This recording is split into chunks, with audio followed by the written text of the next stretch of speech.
If I go up to my marquee tool, this allows me to select areas. So I chose the rectangle marquee. I'm going to select a rectangle. I'm going to make sure that I'm on my top layer. I'm going to push delete. And what that does is it makes a hole in my top layer so I can see through to the ones below. Now again, there's a little triangle in the corner of my marquee tool, so if I click and hold, it shows me other options. I'm going to choose the one that allows me to make circles. I'm going to make an oval. I'm going to delete. Now if you ever want to make a perfect square or a perfect circle, what you would do, first of all, I'm going to unselect this because you can tell it's active since it's blinking. So you go to select, deselect. If you want to do a perfect circle or a perfect square, you get on the tool and then you push and hold down shift while you click and drag. It's going to make it a perfect circle or a perfect square if you're using the rectangle tool. So again, I could delete here or I could even fill it. So I'm going to go to the paintbrush. I'm going to flip back to orange. I'm going to fill this circle. Now, if I click outside of the circle, it's not going to work. It's not going to do anything. Because when you have something selected, what it means is you can only work in that area. So I'm going to go ahead and fill that. I'm going to go up to the marquee tool. I'm going to make another circle over here. I'm going to hold shift while I have one already and overlap them. You can see it combines the two. So now I have like this mismatched shape. I'm going to choose the pen tool and I'm going to draw in here. So you can see that it only lets me do in that area. So that's kind of gives you a little overview of some of the tools and also of layers. Again, I can't do anything outside. If I want to do anything outside of the selected area, I need to make sure I deselect. You do that by going to select, deselect. It's also the hotkey of Command or Control D. And that's an important one to remember. But you can also always get to it from the menu by going select, deselect. Okay, so now we can kind of see through to the bottom layer. I can turn the layer off. I can see the layer below it. I can turn that layer off. I can see the layer below it. So that gives you a good overview of layers. And I'm going to go ahead and delete those two layers. Oh, but instead I duplicated them. I dragged them to the wrong spot. There we go.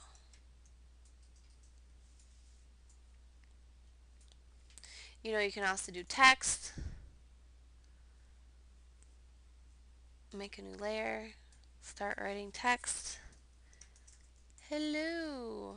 It's really tiny, so I'll go up here and make it bigger. I can also type in something.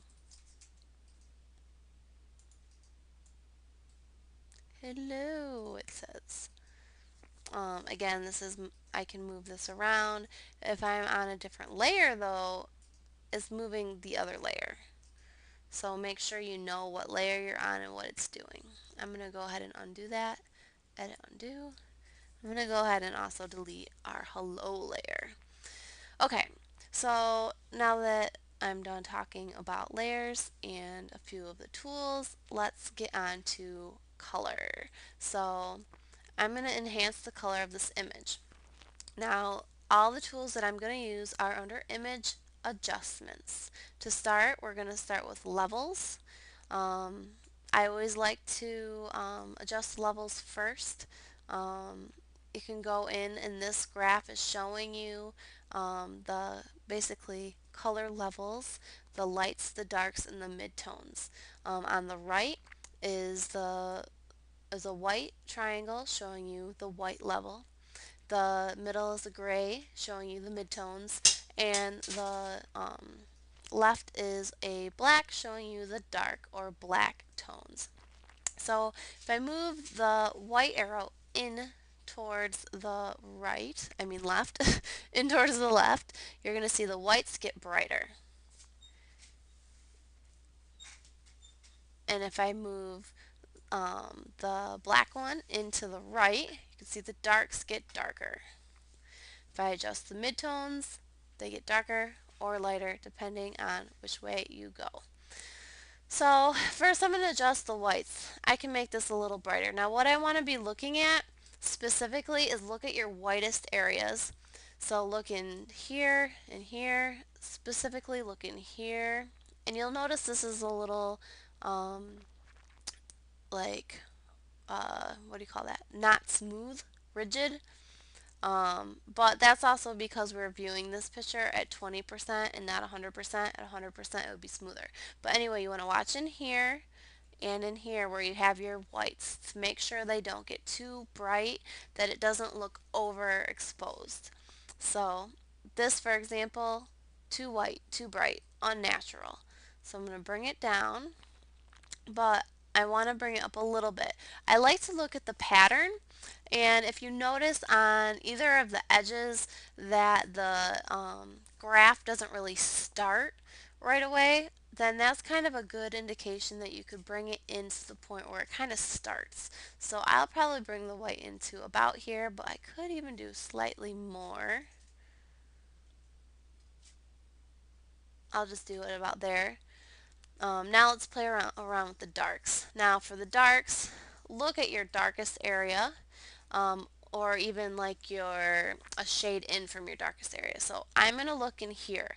And what we're going to be watching in these feathers here is when I make it darker, it's going to make your blacks blacker.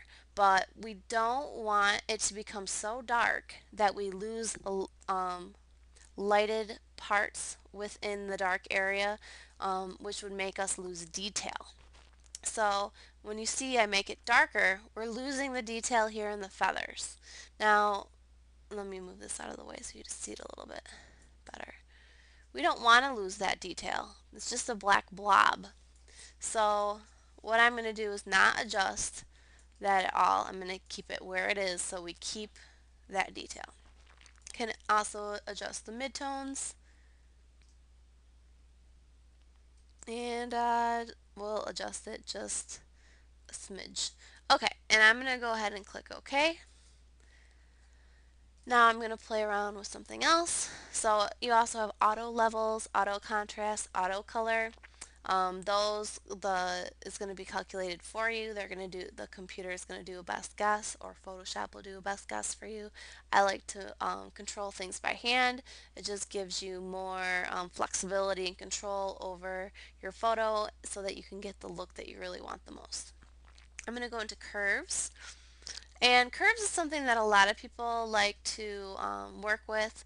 It's not one of the things I work with the most in my normal routine of enhancing color, but it can be a good thing to play around with. This is showing you here, the gray is your levels. It looks kind of similar to what we were just in a minute ago, just this gray part. And then this line is a plot of kind of the color scale. Now we can click anywhere on the line and we can make ourselves a dot. Now we can click on any of these dots and we can adjust it. Now you can see this is changing the color, and if I do something too different from the original line, it starts to get kind of crazy. But if I stay closer to the line, it kind of shifts and modifies all the colors in that direction. So curves is something you can play around with.